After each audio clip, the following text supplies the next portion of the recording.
तो चलो भाई साहब, आज का वीडियो बहुत शानदार होने वाला है और आज के वीडियो में हम लोग जानने वाले हैं पढ़ाई करने का सबसे बेस्ट तरीका। विथ प्रूफ आपको दिखाने वाले हैं कि हम किस प्रकार से पढ़ाई करते थे कि लंबे समय तक याद रहता था। तो वीडियो के अंत तक बने रहो, आज का वीडियो बहुत शानदार होने वाला है।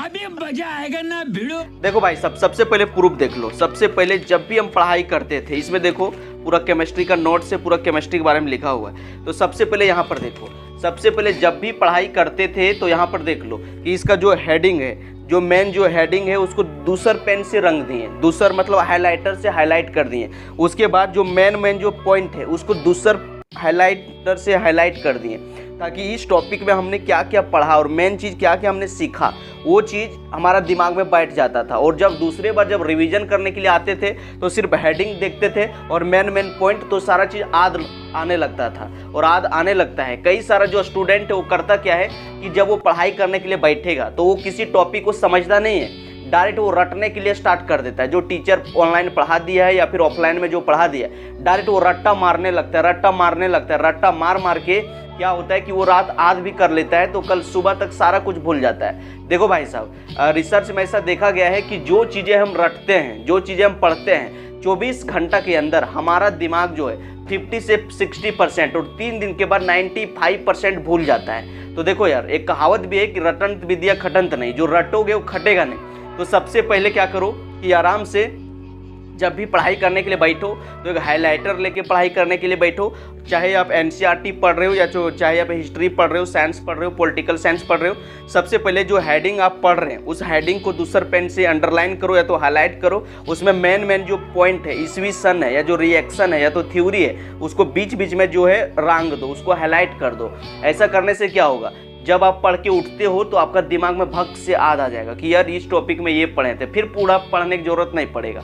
और अब रटोगे तो भाई 100% आप भूलोगे। उसको समझ के पढ़ा करो। जो चीज़ आपको याद नहीं आता है उसको कहानी बना लो। एक सिंपल से एग्जांपल से समझाते हैं। अगर आपको बोले कि भाई साहब टेलीफोन का आविष्कार किसने किया था, अगर आप रटे होंगे तो 100% भूल गए होंगे, लेकिन अगर आपको एक कहानी से सिखा दें तो कभी नहीं भूलोगे। टेलीफोन में जब कोई फ़ोन करता है तो क्या होता है, बेल बजता है। टेलीफोन में जब कोई फ़ोन करता है क्या होता है कि बेल बजता है, और बार बार बेल बजने की वजह से टेलीफोन हो जाता है गर्म।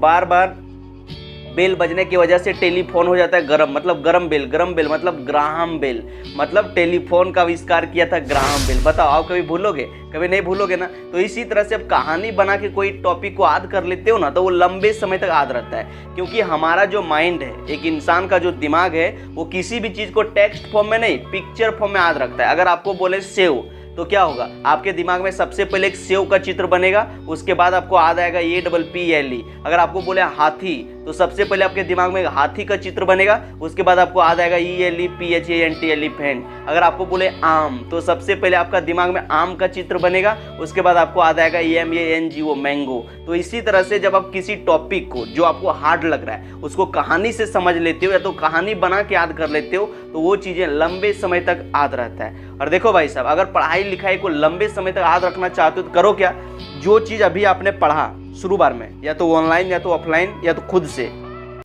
वो जो है रिसर्च में देखा गया है कि 24 घंटा के अंदर आपका धुंधुर हो जाएगा। आप भी देखा होगा कि ट्यूशन में, स्कूल में आप समझ गए थे और कल जिस टाइम पढ़े थे, एक दिन के बाद 2 दिन के बाद कोई आपको पूछता है तो बोलते कि यार हाँ यार ये टॉपिक तो पढ़े थे, टीचर तो पढ़ा दिया, लेकिन दिमाग में नहीं याद आ रहा है। तो होता क्या है कि 24 घंटा के अंदर सबका ब्रेन 50-60% भूल जाता है। जब तक आप भूल लो, आपको एक बार फिर से रिवीजन कर लेना है। 24 घंटा के अंदर रिवीजन करना है, फिर से उसी चीज़ को आपको 7वां दिन में रिवीजन करना है, फिर से उसी चीज़ को 21वां दिन में रिवीजन करना है। अगर इस तरह से 4 बार रिवीजन कर लोगे ना तो वो आपका दिमाग में जाके फिट हो जाएगा और भूलोगे नहीं। एग्जाम हॉल में आप देखते हैं कि कई सारा बच्चा जब एग्जाम देने के लिए जाता है तो बोलता है कि यार ये क्वेश्चन जो पढ़ रहे हैं इसका आंसर मेरा पेट में था लेकिन मेरा दिमाग में नहीं आ रहा है, मेरा पेट में था लेकिन मेरा दिमाग में नहीं आ रहा है। ऐसा उसी स्टूडेंट को होता है जो 1 या 2 बार पढ़ता है। जो बच्चा 3 से 4 बार 5 बार रिवीजन कर लेता है, पढ़ लेता है, वो डायरेक्ट जाएगा और डायरेक्ट बोलेगा इसका आंसर ये होगा, इसका आंसर ये होगा, इसका आंसर ये होगा,